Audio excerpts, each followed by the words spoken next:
my videos. Guys, today magdi-date po tayo dito sa cemetery dahil peaceful po. Yun, nag-date kami.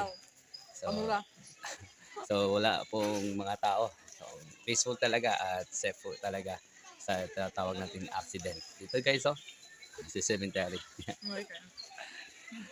At marami pong mga cross dito. Tignan natin guys ang cemetery nila. Let's go.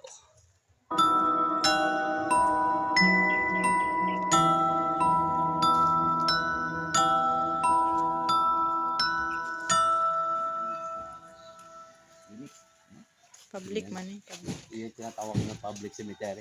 Pero yung pag-cemetery nila guys, unique talaga sa diin. Tignan nyo guys. Grabe, ang rami ng mga patay.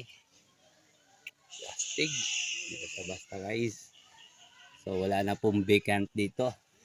Wala nang bakante. Kung gusto nyo, mag-open na lang kayo sa apartment.